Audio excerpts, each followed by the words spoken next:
Welcome back.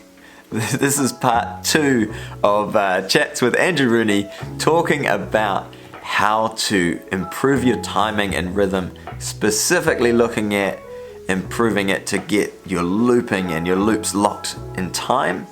But obviously rhythm and timing applies whether we're in a band, whether we're looping, whatever instrument you play. So there's a lot of gold in this second part that Andrew shares. Super excited to share it with you. I got a lot out of it, as I know you will. And if you haven't seen part 1, then Andrew Rooney is a professional musician based in Auckland, New Zealand. He has written articles for Modern Drummer magazine. He's the host of the New Zealand Drummer podcast. He is a drum tutor. He's played and plays in various bands. And he has a great YouTube channel on here as well. So go and check him out. In the meantime, let's dive back into this interview. We all probably are guilty of speeding up or slowing down to reach a comfortable, safe tempo as well. If you watched back a live performance, the slow songs probably went up to this range and the fast ones came down, and you're living in this like nice little safe 120 BPM. Right. Yeah. I can execute everything in that range. But yeah, what sounds good is slow, heart-wrenching ballads and fast up-tempo adrenaline pumpers, you know? It's one of the most noticeable things for me with looping has been, especially if I'm excited at a gig, but I've put down a loop, I'm often singing the first line in my head when I put down, say, a rhythm track, and then when I actually start playing and singing, I'm like, this is really fast. If it's a chilled song, and I think I mentioned this on the live stream last night. I was like, I remember doing a gig, which is the biggest show I've done, to like 18,000 people. Holy hell. Being super excited. Of course. And being like, this is great. I'm not nervous. I'm just like genuinely excited and feel relaxed, but excited. Got up there, I watched the video back. We play everything so fast, ridiculously fast. Yeah, man. That I was kind of like, oh, I'm impressed I actually kept up with myself, but things are, you got to remember, that's such a good point. You've actually kind of smashed my point too, I was going to bring up, was things never sound up front how they feel on the stage. Nice. So you could take away 10, 20, sometimes 30 BPM, and you'll feel like, oh my God, I can't even play this slow. But I mean, if you think of like what you're trying to convey to the crowd and what they're feeling, they might be eating dinner or whatever, and they don't want some guy just like you might be feeling the adrenaline and you might be let's get it on. It's time to get no, it's dance time. Let's go. And that's another one. It's dance time. Let's speed everything up. Nope. Let's just execute on the rhythm more, you know? I think that's a really good point, because I think in some ways you can do this perception of energy and groove by speeding it up, and it's like, it's just exciting.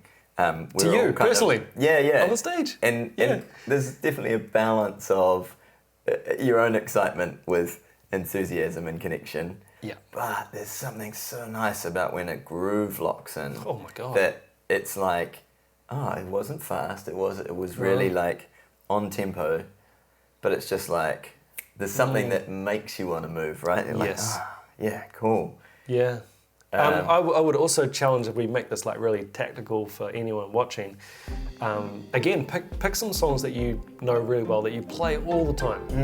Brown Eyed Girl is a standard here. Wagon Wheel. Don't say it. Wagon Wheel has become a standard. I don't know what else. It doesn't matter. Sweet Home Alabama. Sure. Anything that you play that I'm assuming you haven't listened to for years. Now, play it yourself, how you would at a gig, or even better, record the gig.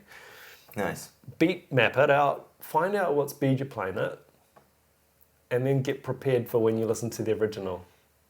And you find that, Alabama is a okay. classic for this. Yeah. I'm just going to throw that out there. And again, you ask yourself, why? This is a hugely successful song that I had to put in my repertoire. It was a no-brainer. I had to put it in my repertoire. And now I'm playing at 50 BPM faster than the original. I've lost the whole intention and the story of the song.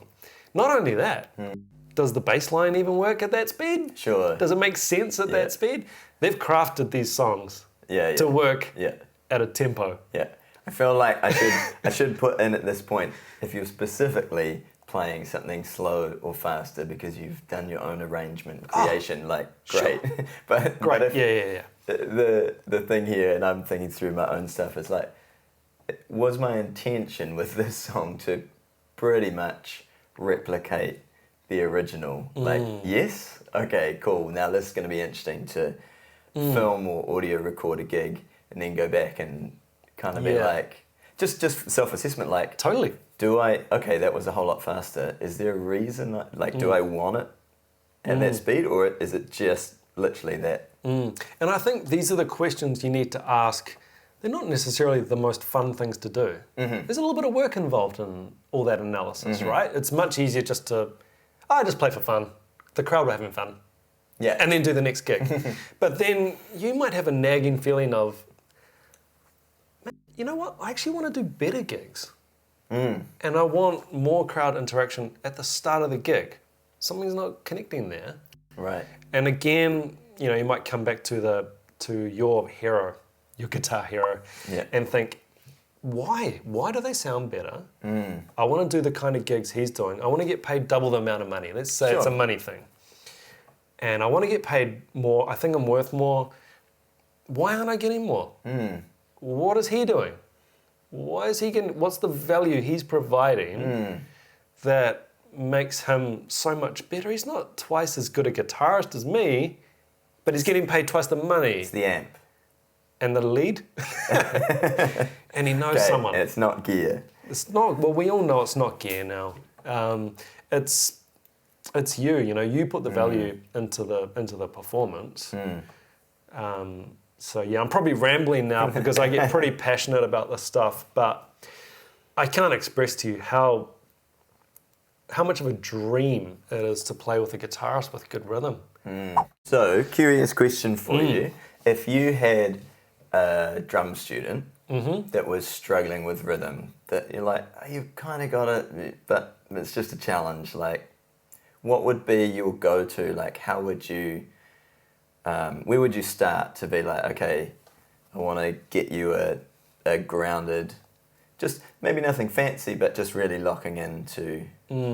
I think you have to start subtracting things, external things like shiny objects that are distracting them. So with drums specifically, if you can't hear the snare drum, if you can't identify the snare drum sound in a song, you can't play in time with it. Obviously the 2 and the 4. Yeah. To take it back to the gospel roots of 2 and 4. And some people don't realize, they didn't click that, the snare I'm hitting is that sound on the recording. It could even be that. Or you just say, hey, can you hear the sound in the recording? And they can't. Right. How are they going to play in time with it? And if it's not that, they're just going with the vocals and roughly trying to approximate it. Okay, yeah, sure. So I would base it around the 2 and the 4 of the snare, and then you've got that. Cool. Let's bring in the kick drum. Okay. No right hand hi-hat yet. Boom, ka, boom. Oh, there it is. Nice. So I'm just thinking to translate this for guitar. I would look at it, especially for looping. If you start with a rhythm, literally we can do the same thing, practicing with, often it's a muted string slap would be like a snare sound, and hitting the bridge of the guitar would be our kick drum. Sure. Literally those two things really locking in. Yeah. And maybe to go back to the original point is testing that out with the metronome on the offbeats of being like, okay, can I still lock in to this tempo? I mean, you can't underestimate, like, let's say your pattern for your song was boom, boom, ta, boom, boom, ta. Mm-hmm. I mean, that seems very easy, but We Will Rock You sold a lot of records. Dun, dun, ta, dun, dun, ta. Is that locked in and even, or is it a bit wobbly? And then you set the tempo and it was 5 BPM too fast. I'm going to be rushing my vocals. Bass line's going to be rushed. No, you kind of got to think. What you said before was great. How you sing, you'll sing the song. Great advice. Sing it. Oh, no, that's way too fast. And then you can instantly correct it. Would the bass line work at that tempo? I don't know if it's a good idea to be standing around too much. This needs to be back of the hand, right? This is the work done beforehand. Yeah. You don't want to be at the gig going, 1, 2, oh, no, you said offbeat, click, hold on, wait, I know you want that song, but amp 3. Yeah. This is all done before. I think there's a really good point in this too, to take some space before a song. Absolutely. So, you don't want to be there for 2 minutes being like, I'm just not quite feeling the groove yet. Is it okay? But to take a moment before you start, and I've talked about this on the channel with looping, is literally playing through, if it's a chord sequence or a groove, once or twice before hitting the loop button. So, okay, there's a little moment to give yourself some grace. As impressive as it is when you start like a cold start, just like chung, that's awesome. That's super hard. You can give yourself some grace and just be like, cool, I'm gonna just feel into this first, and then cool. Just before I forget, and something I ignored for way too long is you just got to record yourself. There's no way around it. It's like hearing your voice back. First time you hear your voice back, you go, I don't sound like that. Same with your guitaring. Sure. If you've never recorded yourself playing guitar, I'm sure a lot of people watching have never recorded themselves, even gigging players. I can't stress this enough. If you have not recorded yourself playing, you don't know what you sound like. That's a weird concept, and people might go, nah, I've got a pretty good idea what I sound like. You don't. You don't know. You'll listen back and your first instinct will be, you'll be crushed. I was. Yeah. I was crushed. Yeah. So that would just be really my other piece of advice. Nice. And then it's just rinse and repeat, right? Yeah. You just start fine-tuning it. You can hear straight away, that's not what I thought it was. Sure. Go back. Are my subdivisions right? Am I even playing at the right tempo? Yeah. Maybe if I slow it down 5 BPM, everything might just fall into place. And the bass line I'm overlaying here will sit really nice. And the vocals will just be really comfortable, and I can play a great solo. You don't know. Yeah, sure. I mean, otherwise you're just hacking around and hoping for the best, and got through it. But yeah, dig in, man. Have fun. Yeah, cool. Yeah. Nice. The one other thing I thought to chat with you about is literally coordination, because I think a lot of us practice our work on the guitar. So let's say I've got that, I've been practicing with a metronome, all my guitar parts, awesome. But the one thing that I don't practice is the fact that I have to use my foot to start the loop. And that has to sync up with what I'm doing. And it's amazing to me because that actual skill, I've talked about it, I'm like, we need to practice that skill. Starting. The foot coordination with what you're playing. Right. Because to me, if you've practiced all your guitar parts, awesome. But then you're literally doing something new. Yeah. That doesn't get practiced. The actual, weirdly, as simple as it is, it's like hitting it, hitting it again on that same, whether it's probably on the first beat. Right. Locked in. Is it like a millisecond before the strum, or is it on it? No, it's literally on it. Because you want it to be in sync, because when you do the next one, it's in sync. So if you go for a millisecond before and this happens, then you have to, when you hit it to play, do it a millisecond before as well, okay. if that makes sense. So it's actually a common problem with looping. People like loop strum because they think... And now the bar's out. Yeah. Okay. So it's a coordination thing that it needs to match the same point. Whether if it's a down strum, for example, it needs to match those two things together, foot and hand. At exactly, or as close to the same time. Yeah. Okay. So I'm curious, obviously, drumming, there's a whole lot more coordination, arms and limbs than typically as a guitarist. Okay. Curious. Yeah, that's a really interesting one, eh? I hadn't really thought about that. Again, I would go back to play before you play a little bit. I don't know how practical it is. I'd probably have to see the setup. But if you're sort of tapping, if you're thinking of the song, thinking of the riff, 2, 3, 4, and your foot's tapping it, and then you just shifted the foot over. Nice. 1, 2, 3, shift, tap. I don't see how you could, how you could get that too wrong. Cool. I think also it could be using that just genuinely when you're practicing, if you're not sitting down looping, because we typically only loop, let's say 4 chords once. We're not doing it throughout the whole song. Yeah. So the idea, even if you don't have your loop pedal, when you're practicing, of physically using your foot, imagining you're hitting the loop pedal, but you're just actually tapping your foot. Right. So you're going through the motion of practicing that combo. Dare I say, this is something that I would have completely dismissed a few years ago, and possibly getting towards something that we might discuss in the future. Visualizing that connection. Yeah. Yeah, I think that, as shocked as I am to be saying this, it completely works. Yeah. If you just think they're going to be at exactly the right time. They will be. Yeah. It's bizarre how this works. I don't know how it works. I just know it works. And if you just think calmly, not in a tense way, not like it has to be at the right time. Just calmly, like it's going to be at the right time. 1, 2, bang. Yeah. I agree. Being calm is huge.